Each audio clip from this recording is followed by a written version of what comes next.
Masalahnya adalah si pewaris ini ketika meninggal dunia, antara nama yang dipakai sekarang dengan itu namanya tidak sama.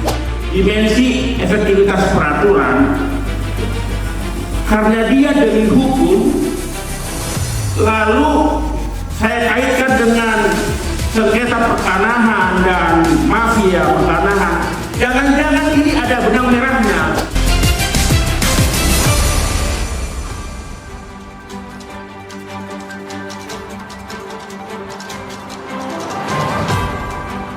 Lembaran baru telah mengantarkan kita pada sebuah perubahan.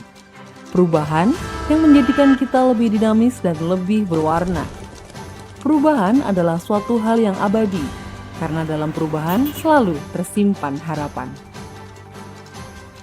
Balai Harta Peninggalan Surabaya atau yang biasa disebut BHP Surabaya merupakan unit pelaksana teknis Direktorat Jenderal Administrasi Hukum Umum yang mempunyai komitmen penuh dalam memberikan pelayanan terbaik untuk mewakili dan mengurus kepentingan orang-orang yang karena hukum atau keputusan hakim tidak dapat menjalankan sendiri kepentingannya dalam hal perwalian, pengampuan, harta kekayaan yang tiada kuasanya, harta kekayaan orang yang dinyatakan tidak hadir, surat keterangan hak waris, pendaftaran dan pembukaan wasiat tertutup, kepailitan, serta penatausahaan uang pihak ketiga. BHP Surabaya memiliki wilayah kerja meliputi 5 provinsi, yaitu Jawa Timur, Kalimantan Selatan, Kalimantan Tengah, Kalimantan Timur, dan Kalimantan Utara.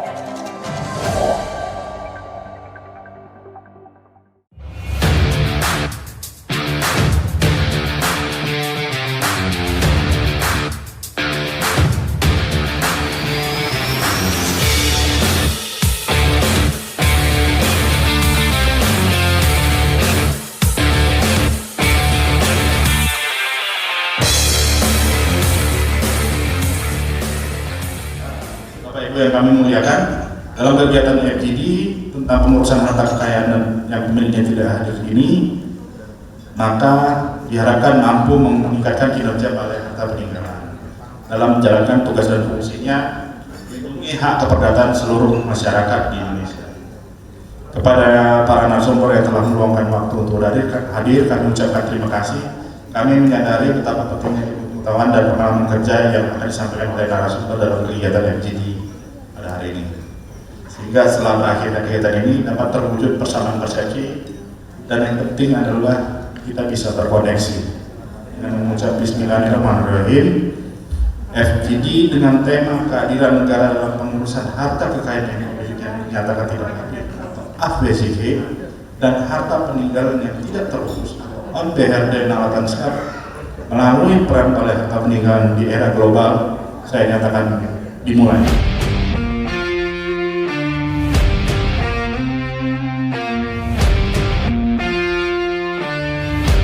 Assalamualaikum warahmatullahi wabarakatuh. Selamat pagi, salam sejahtera bagi kita semua. Om Swastiastu, Shalom, Namo Buddhaya, salam kebajikan. Bapak Ibu, saya ingin berpantun untuk membuka semangat kita pada hari ini.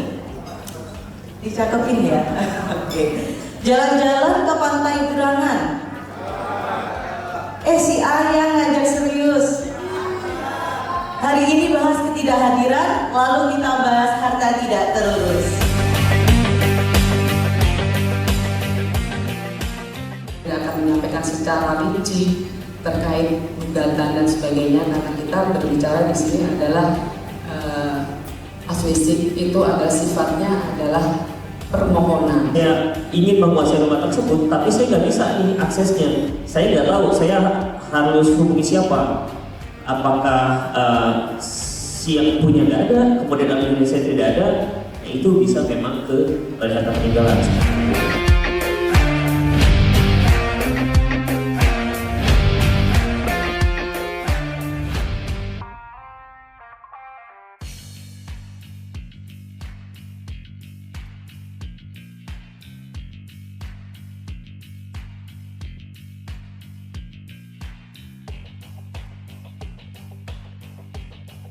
yang perlu hati-hati.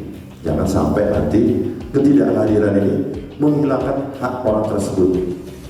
Nah, nanti peran BHP sangat besar, tapi karena lingkupnya sangat luas, kita di Tulungagung ini harus ke Surabaya. Ada perbedaan yang sangat jelas tentang dimensi pengaturan dalam layanan harta tidak terurus dengan layanan basic. Kalau harta tidak terurus demi hukum, BHP menjadi orang yang mengurus. Kalau basic itu berdasar ada dari penetapan pengadilan. Ini dua norma yang berbeda. Saya hanya menyorot dari ketentuan harta yang tidak terurus. Inilah saya kira yang penting dielaborasi. Karena dia demi hukum, langsung BHP yang mengambil alih, maka evaluasi yang bisa dihasilkan di forum ini adalah dimensi efektivitas peraturan. Dimensi efektivitas peraturan, karena dia demi hukum, lalu saya kaitkan dengan sengketa pertanahan dan mafia pertanahan. Jangan-jangan ini ada benang merahnya. Oleh karena itu, mari kita perkuat dimensi efektivitas peraturannya pasal 1127 ya, kalau mengenai harta yang tidak terurus ya Pak dosennya. 1127 DW yang dia demi hukum, dimensi efektivitas peraturan, karena dia demi hukum, lalu saya kaitkan dengan sengketa pertanahan dan mafia pertanahan. Jangan-jangan ini ada benang merahnya. Sengketa pertanahan atau mafia pertanahan itu bisa ada model-model penyelesaiannya, tidak sekedar diseminarkan tapi tak ada gregetnya itu. Demikian. Balai Harta Peninggalan tidak memegang data-data terkait dengan tanah-tanah tersebut. Makanya ini adalah volunteer. Jika ada pemohon yang mengajukan. Nah, ini juga makanya di kesempatan yang baik ini juga makanya tadi kenapa saya coba tampilkan terkait dengan PKS. Antara yang sudah dibuat antara bikin AMU dengan di DPN. Nah, ini bisa mungkin dengan segera juga coba kita bersurat kepada BPN seperti itu terkait dengan riwayat-riwayat tanah lah, seperti itu. Yang pertama mungkin mana dulu sih kalau kita mau coba kita lihat yang atas nama Westlamer atau nanti kemudian seperti itu. Administrasi kita sangat lemah, termasuk di Kementerian ATR. Kita untuk membuktikan bahwa orang itu memiliki dan menguasai tanah itu sampai sekarang kita masih terbatas data-data itu. Makanya kenapa kita menggunakan petok, letter C dan lain-lain? Sebetulnya karena keterbatasan administrasi. Ini yang paling apa? Sebetulnya kalau kita mau jujur, letter C, petok D adalah bukti pembayaran pajak, bukan bukti kepemilikan. Makanya saya bilang, masalah pertanahan itu selalu kompleks. Kenapa kompleks? Karena hukum tanah ini sangat luas. Tapi intinya, akibat hukum dari peralihan hak itu merugikan orang lain dan tidak. Itu aja kira-kira saya sampaikan. Makasih banyak. Jadi biasanya di sini pewaris ada, ahli waris juga ada, harta juga ada.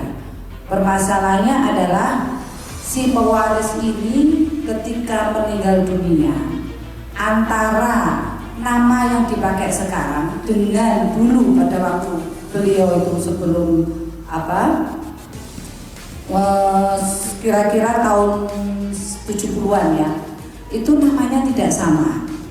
Nah, mungkin ketika pada waktu itu banyak sekali kejadian orang-orang itu mengganti nama tanpa ada penetapan pengadilan.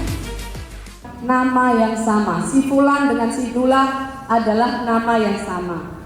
Yang penting ini Bu, identitas nama boleh sama, boleh berbeda, tapi identitas yang lain, tanggal lahir, ya, orang tua dari si yang dinyatakan. Apabila di dalam suatu data atau dokumen kependudukan yang ada di kami, arsip semua ada. Ketika mereka, contoh yang disampaikan di akte kelahiran, berkas pemohon dari tahun sekian di peninggalan zaman Belanda juga ada, sehingga nama Sumini menjadi si B, jadi si C, itu semuanya ada dokumen pendukungnya. Kenapa seperti itu? Satu persatu terkait antara akte kelahiran, kartu keluarga, IKTP atau